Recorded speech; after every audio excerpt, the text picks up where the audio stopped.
Hello, hello.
नमस्कार।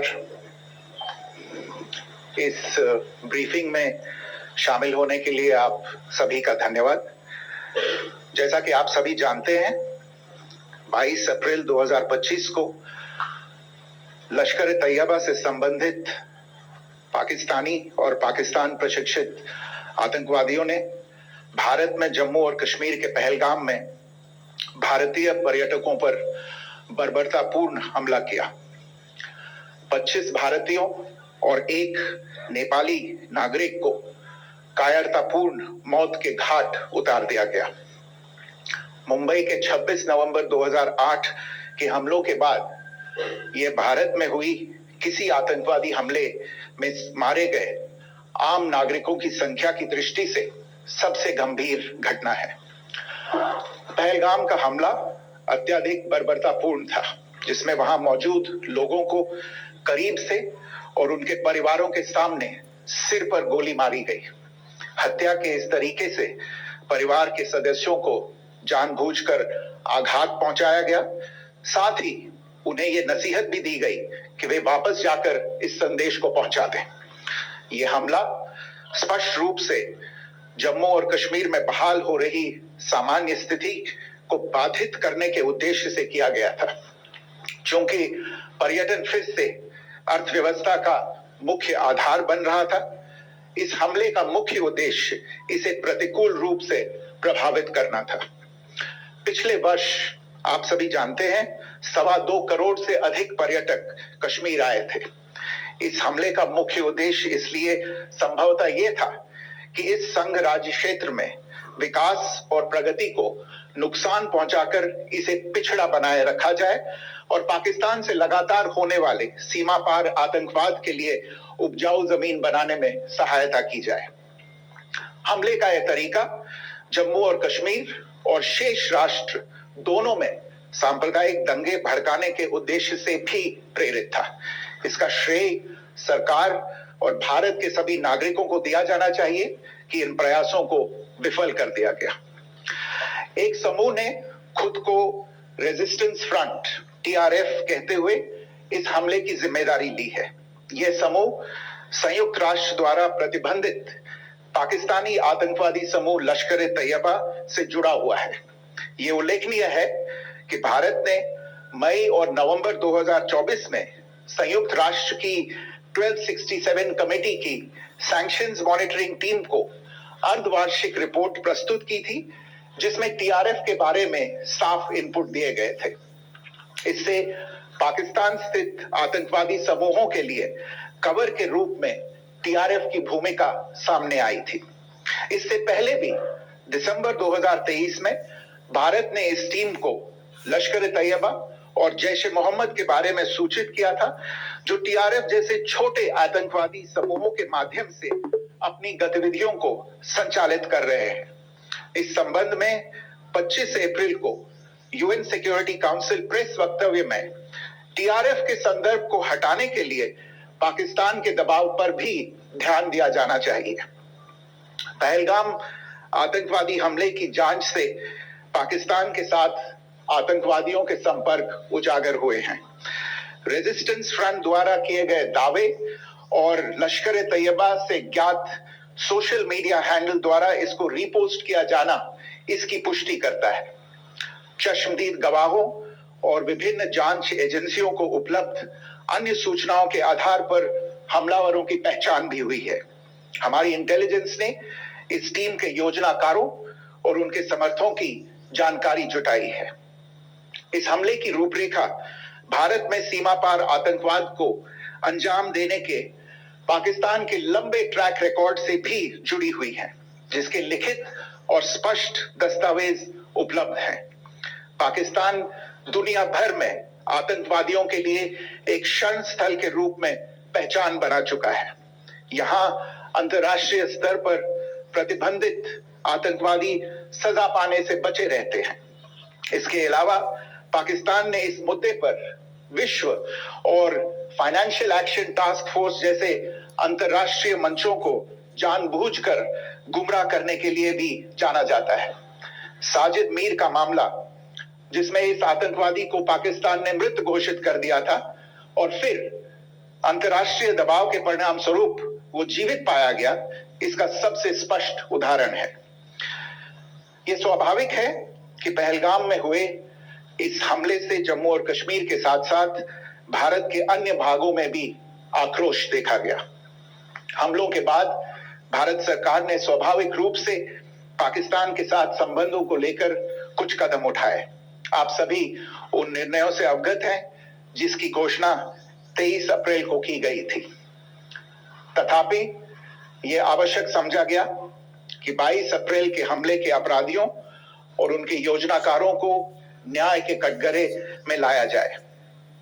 हमलों के एक पखवाड़े के बाद भी पाकिस्तान द्वारा अपने क्षेत्र या अपने नियंत्रण वाले क्षेत्रों में आतंकवादियों की इंफ्रास्ट्रक्चर के विरुद्ध कार्रवाई करने के लिए कोई स्पष्ट कदम नहीं उठाया गया है। उल्टे वो इनकार करने और आरोप लगाने में ही लिप्त रहा है। पाकिस्तान आधारित आतंकवादी मॉड्यूल्स पर हमारी खुफिया निगरानी ने संकेत दिया है कि भारत के विरुद्ध आगे भी हमले हो सकते हैं। अतः इनको रोकना और इनसे निपटना दोनों को बेहद आवश्यक समझा गया। आज सुबह, जैसा कि आपको ज्ञात होगा, भारत ने इस तरह के सीमा पार हमलों का जवाब देने और उन्हें रोकने तथा उनका प्रतिरोध करने के अपने अधिकार का प्रयोग किया है। यह कार्यवाही नपीतुली, नॉन एस्केलेटरी, आनुपातिक और जिम्मेदारी पूर्ण है। यह आतंकवाद की इंफ्रास्ट्रक्चर को समाप्त करने और भारत में भेजे जाने वाले संभावित आतंकवादियों को अक्षम बनाने पर केंद्रित है। आपको यह भी स्मरण होगा कि 25 अप्रैल 2025 को संयुक्त राष्ट्र सुरक्षा परिषद ने पहलगाम आतंकवादी हमले पर एक प्रेस वक्तव्य जारी किया था, जिसमें आतंकवाद के इस निंदनीय कार्य के अपराधियों, आयोजकों, फाइनेंसरों और प्रायोजकों को जवाबदेह ठहराने और उन्हें न्याय के दायरे में लाने की आवश्यकता पर जोर दिया गया था। भारत की आज की इस कार्रवाई को इसी संदर्भ में देखा जाना चाहिए। Good morning. Thank you all for joining this briefing. As you are all aware, on April 22, 2025, Pakistani and Pakistan-trained terrorists belonging to the Lashkar-e-Taiba carried out a savage attack on Indian tourists at Pahalgam in Jammu and Kashmir in India. They murdered 26 people, including one national of Nepal, causing the largest number of civilian casualties in a terrorist attack in India since the 26 November 2008 attacks in Mumbai. The attack in Pahalgam was marked by extreme barbarity, with the victims mostly killed with headshots from close range and in front of their families. Family members were deliberately traumatized through the manner of the killing, accompanied by the exhortation that they should take back the message. The attack was clearly driven by the objective of undermining the normalcy returning to Jammu and Kashmir. In particular, it was designed to impact the mainstay of the economy, tourism, with a record 23 million tourists visiting the valley last year. The calculation presumably was that harming growth and development in the Union Territory would help keep it backward and create fertile ground for continued cross-border terrorism from Pakistan. The manner of the attack was also driven by an objective of provoking communal discord, both in Jammu and Kashmir and the rest of the nation. It is to the credit of the government and the people of India that these designs were foiled. A group calling itself the Resistance Front has claimed responsibility for the attack. This group is a front for the UN-proscribed Pakistani terrorist group Lashkar-e-Taiba. It is notable that India had given inputs about the TRF in the half-yearly report to the monitoring team of the UN's 1267 Sanctions Committee in May and November 2024, bringing out its role as a cover for Pakistan-based terrorist groups. Earlier too, in December 2023, India had informed the monitoring team about Lashkar and Jaish-e-Mohammed operating through small terror groups such as the TRF. Pakistan's pressure to remove references to TRF in the April 25 UN Security Council press statement is notable in this regard. Investigations into the Pahalgam terror attack have brought out the communication notes of terrorists in and to Pakistan. The claims made by the Resistance Front and their reposting by known social media handles of the Lashkar-e-Taiba speak for themselves. Identification of the attackers based on eyewitness accounts as well as other information available to law enforcement agencies has also progressed. Our intelligence has developed an accurate picture of the planners and backers of this team. The features of this attack also tie in with Pakistan's long track record of perpetrating cross-border terror in India, which is well documented and beyond question.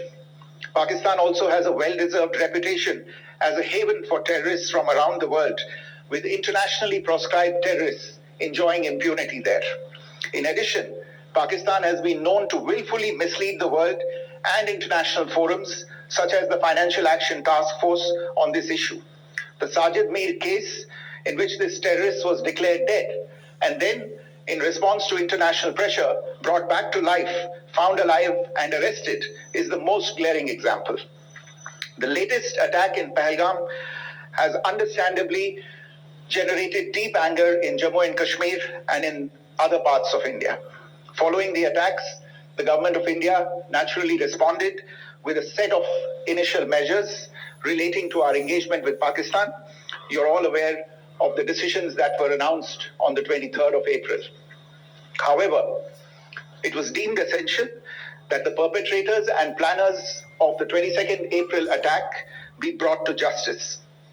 Despite a fortnight having passed since the attacks, there has been no demonstrable step from Pakistan to take action against the terrorist infrastructure on its territory or on territory under its control. Instead, all it has indulged in are denials and allegations. Our intelligence monitoring of Pakistan-based terrorist modules indicated that further attacks against India were impending. There was thus a compulsion both to deter and to preempt. Earlier this morning, as you would be aware, India exercised its right to respond and preempt as well as deter more such cross-border attacks. These actions were measured, non-escalatory, proportionate, and responsible. They focused on dismantling the terrorist infrastructure and disabling terrorists likely to be sent across to India. You would also recall that the Security Council on 25th April 2025 had issued a press statement on the Pahalgam terror attack, underlining, and I quote, the need to hold perpetrators, organizers, financiers, and sponsors of this reprehensible act of terrorism accountable and bring them to justice, unquote. India's latest actions should be seen in this context.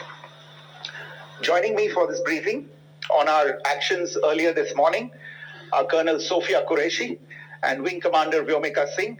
I will request them to share some details regarding Operation Sindoor with all of you.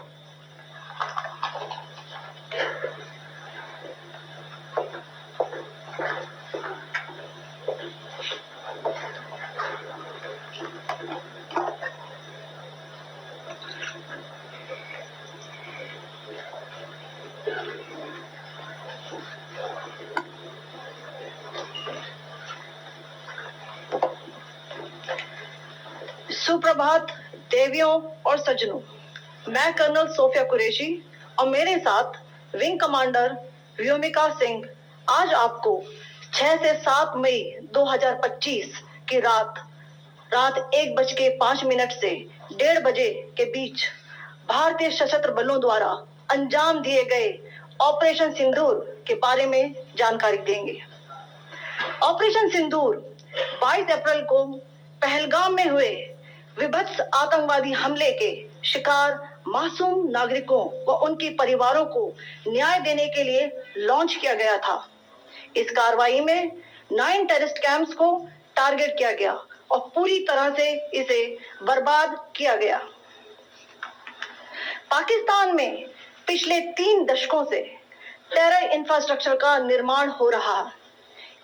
इसमें recruitment, indoctrination centres, training areas और launch pad शामिल थे, जो पाकिस्तान और पाक अधिकृत Jammu Kashmir POJK दोनों में फैले हैं। Operation Sindoor was launched by Indian Armed Forces to deliver justice to the victims of Pahalgam terror attack and their families. 9 terrorist camps were targeted and successfully destroyed. Over the last 3 decades, Pakistan has systematically built terror infrastructure. It is a complex web of recruitment and indoctrination centers, training areas for initial and refresher courses, and launch pads for handlers. These camps are located both in Pakistan as well as Pakistan-occupied Jammu and Kashmir areas. Some of the well-known training camps are located, as you can see on the screen. They are distributed from Sawai Nala in the north, counting to approximately 21, ending at Bhavalpur to the south. इन लक्ष्यों का चयन विश्वसनीय intelligence सूचनाओं के आधार पर हुआ ताकि आतंक गतिविधियों की रीढ़ तोड़ी जा सके और यह खास ध्यान दिया गया कि निर्दोष नागरिकों और सिविलियन इंस्टॉलेशन को नुकसान न पहुंचे। The selection of these targets for Operation Sindoor was based on credible intelligence inputs and role of. And the player of the match goes to Jatin Sabru. Player चाहे क्रिकेट का हो या ludo का, लेकिन अच्छा खेलने पर कैश प्राइज तो मिलना चाहिए ना। जूपी ने दिया है। मेरी तारीफ तो आपने की ना। आप भी जूपी लो। This was done with due diligence, and the camps selected for targeting and their engagement will now be shown to you one by one. PoJK के टारगेट आपको बताना चाहूंगी। सबसे पहले सवाई नाला कैंप मुजफ्फराबाद, जो कि पीओजेके के लाइन ऑफ कंट्रोल से 30 किलोमीटर दूर है। यह एक लश्कर तौयबा का ट्रेनिंग सेंटर था। 20 अक्टूबर 2024 सोनमर्ग, 24 अक्टूबर 24 गुलमर्ग, 22 अप्रैल 2025 पहलगाम, इन हमलों के आतंकियों ने यहीं से प्रशिक्षण लिया था। सैयदना बिलाल कैंप मुजफ्फराबाद, यह एक जैश-ए मोहम्मद का स्टेजिंग एरिया है। यह हथियार, विस्फोटक और जंगल सर्वाइवल ट्रेनिंग का केंद्र भी था। गुलपुर कैंप कोटली, यह एलओसी से 30 किलोमीटर दूर था। लश्कर तौयबा का बेस था, जो रजौरी पुंछ में सक्रिय था। 20 अप्रैल 2023 को पुंछ में और 9 जून 2024 को तीर्थ यात्रियों के बस हमले में यहीं से आतंकी को ट्रेन किया गया था।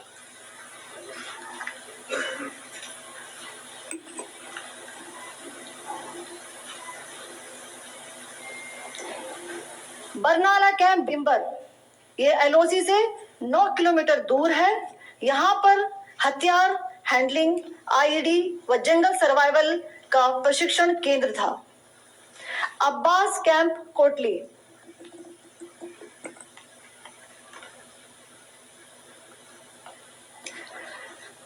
यह एलओसी से 13 किलोमीटर दूर है। लश्कर तौयबा का फिदाइन यहां तैयार होता था।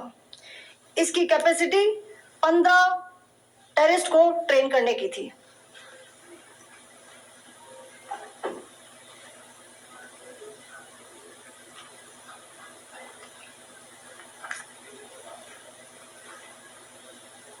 अब मैं पाकिस्तान के अंदर के टारगेट से अवगत कराना चाहूंगी।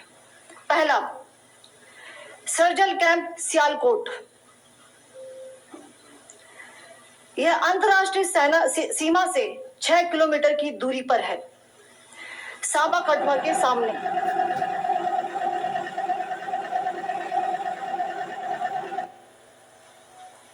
मार्च 2025 में जम्मू एंड कश्मीर पुलिस के 4 जवानों को की जो हत्या की गई थी, उन आतंकवादियों को इसी जगह पर ट्रेन किया गया था। दूसरा, महमूना जाया कैंप सियालकोट, यह 18 से 12 किलोमीटर आईबी से दूर था। हिजबुल मुजाहिदीन का बहुत बड़ा कैंप था।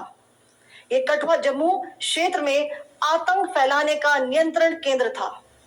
पठानकोट एयरफोर्स बेस पर किया गया हमला भी इसी कैंप से प्लान और डायरेक्ट किया गया था। मरकज ताइबा मुरीद के, यह आईबी से 18 से 25 किलोमीटर दूरी पर है। 2008 के मुंबई हमले के आतंकी भी यहीं से प्रशिक्षित हुए थे। अजमल कसब व डेविड हेडली भी यहाँ ट्रेन हुए थे।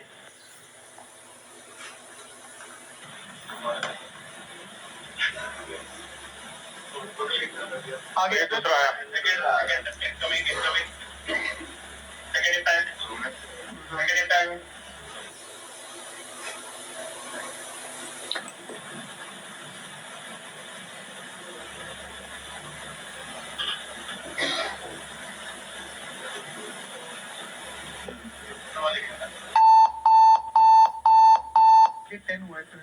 टारगेट 10 एंक्लोजर सेम ही है। 7 इट इज 8 द टारगेट। हां हां।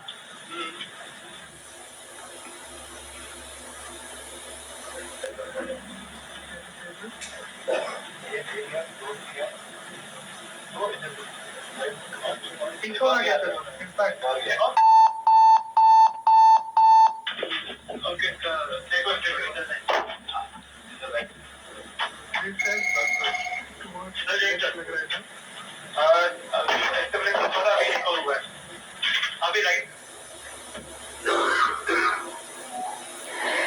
मरकज सुभान अल्लाह भावलपुर ये इंटरनेशनल बाउंड्री से 100 किलोमीटर दूर है। जैश ए मोहम्मद का मुख्यालय था। यहाँ पर रिक्रूटमेंट, ट्रेनिंग व इंडोक्ट्रिनेशन का केंद्र भी था। शीर्ष आतंकी अक्सर यहाँ आते थे। मैं आप सबको बताना चाहती हूँ कि किसी भी सैन्य ठिकाने का निशाना नहीं बनाया गया और अभी तक किसी तरह की नागरिक क्षति की रिपोर्ट नहीं है। धन्यवाद। जय Hind. The strike on the terror camps were undertaken through precision capability, as shown to you. A niche technology weapons with careful selection of warheads was ensured so that there will be no collateral damage. The point of impact in each of the target was a specific building or a group of buildings. All the targets were neutralized with clinical efficiency, and the results reiterate the professionalism of the Indian Armed Forces in the planning and execution of their operations. No military establishments were targeted. India has demonstrated considerable restraint in its response. However, it must be said that the Indian Armed Forces are fully prepared to respond to Pakistani misadventures, if any, that will escalate this situation. Jai Hind, and thank you very much. Ladies and gentlemen, friends in the media, I ask your indulgence today in view of the fact that this is still an evolving situation. We will therefore not be able to take questions and answers today, but we will come back for more updates and more briefings shortly. Thank you all very much for joining us this morning. Thank you.